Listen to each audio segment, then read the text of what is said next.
எல்லாருக்கும் வணக்கம்.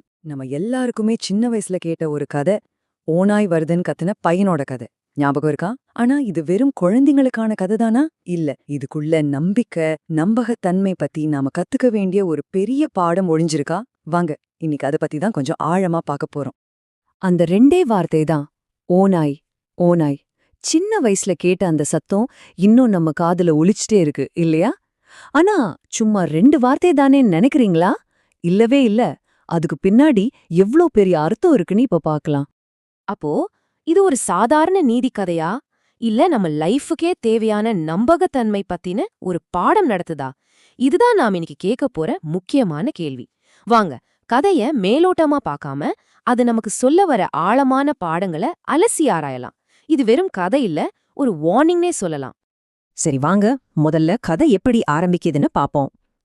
இந்த விளையாட்டு எப்படி ஸ்டார்ட் ஆச்சு, அப்புறம் எப்படி வினையா முடிஞ்சதுன்னு பார்க்கலாம். எல்லாத்துக்கும் காரணம் போர் அடிச்சதுதான். பாவம் அந்த பையன் ஆடுகளை மேய்ச்சிட்டு தனியா உட்கார்ந்திருக்கான். ரொம்ப போர் அடிக்குது. அப்போதான் அவன் மனசுல ஒரு குறும்புத்தனமான ஐடியா வருது. இங்க பாருங்களேன், சும்மா ஒரு ஃபன்னுக்காக ஆரம்பிச்ச விஷயம் எப்படி ஒரு பெரிய பிரச்சனையா மாறுதுன்னு.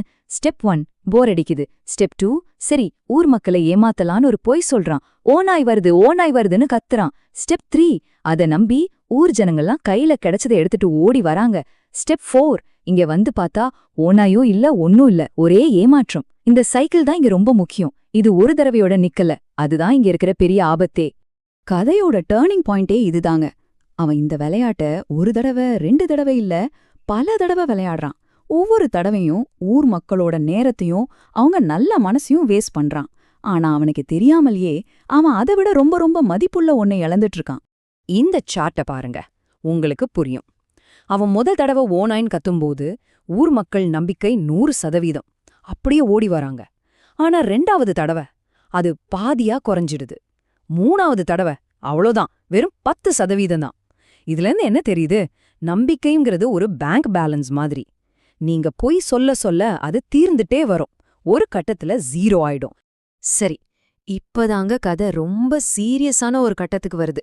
இது வரைக்கும் நடந்தது விளையாட்டு. ஆனா அந்த விளையாட்டு வினையாமுது என்னாகும்? அதுதான் கதையோட கிளைமேக்ஸ்.